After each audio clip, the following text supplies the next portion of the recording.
would say through my career, I've noticed we're required to go to traumatic events and deal with traumatic events all the time. I've seen it not only for myself, but my partners, coworkers, struggling with trauma and not really having a place to go all the time. For us in our field, a lot of times is the EAP, or Employee Assistance Program, is a lot of times referred to as a swear word. And it's just a stigma of not wanting to go. And if you do, are you weak? And how are you taken by your partners? And so I've always had this ongoing dilemma in the back of my brain going, there's got to be something better. And as it's taken over as a supervisor position, it was even more inherent that not only the things that it's impacting us at work is seen there, it's also seen in our home, and experiencing that firsthand myself. We experienced, unfortunately, in our agency several losses, employees taking their lives in their own hands, and we're losing those partners and those brothers and sisters. It was important for me to kind of take a look at what we're doing as an agency and what we're doing in our career as a whole, and how can we make it better for those that are serving. When I went through school and through tech school, it was all about physical fitness and making sure that you're taking care of yourself because of the stress of the job. And we've always heard about the stress of the job. But I think times have evolved. We're starting to see those traumatic effects, whether it's out on the street, whether it's in our jail, our dispatch, or even in our records area. Our employees don't have a choice. They get a call and they have to go, and they don't think twice about it. What we see is afterwards is certainly that trauma catches up to them, whether it's work performance or family issues at home, could be even self-destructive type of behaviors to compensate for what they're going through. But what we ended up doing is having Sergeant Tim Harris take over our program.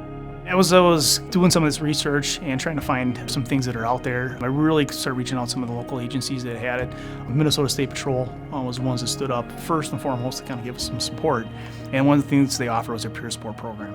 Peer support is cops helping cops, correctional officers helping correctional officers, dispatchers helping dispatchers. It's really the employees helping another employee, and it's at that factory floor level where it's the folks that are out there in those trenches and be able to be supportive of each other. I knew that was an area we need to go with the program, but through some of my learning of how to develop a program, I realized that our peer support team would be taking on secondary trauma from coworkers and things like that, and we need to have support for them. And so we brought in our own in-house clinician. Corrections and law enforcement overall tend to have an accumulation of stress, and that's due to multiple exposures to trauma. And whether it feels like a traumatic experience at the time or it just kind of gets packed away with the others, over time it's really common for those things to kind of take a toll. And what can start to happen is not only post-traumatic stress symptoms, wherever they might be on that spectrum, but also secondary problems like potentially trying to cope with alcohol to calm your system down, relationship difficulties. Sometimes people say they're not functioning or performing like they want to. And in really, extreme situations, people also sometimes have suicidal ideation, and that's not uncommon. It's actually pretty common thing when there is a lot of psychological distress. One of the shocking things that hit me right away, because I thought this was going to be kind of a long process and it was kind of take some time to have an impact, was how quick that the things that we were working on, the initiatives, was having a positive impact on people.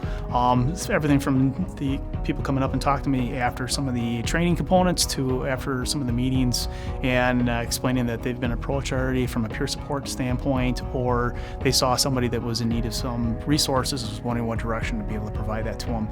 Questions and things like that they maybe not have asked before, but now they have a place to kind of go to, and a one-stop shop when it comes to finding resources that are out there.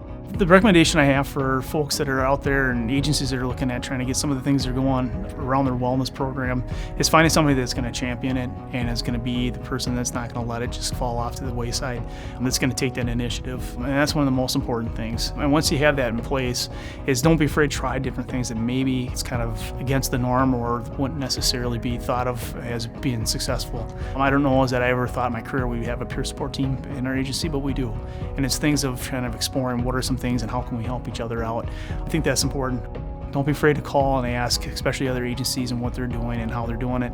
And that was probably one of the biggest learning curves for me, was just trying to figure out what other people are doing and how can it fit within our organization and within our culture within the sheriff's office. For the success of the program, make sure that it's regular. You can't just do it once a year in a 4-hour training and say it's good enough. This has to be ongoing.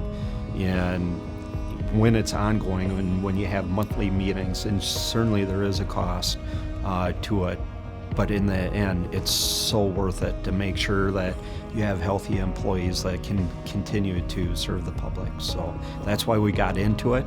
We didn't get into it to do self-harm. We got into it to help others and really, truly try to make a difference. And now we're doing that for our own employees.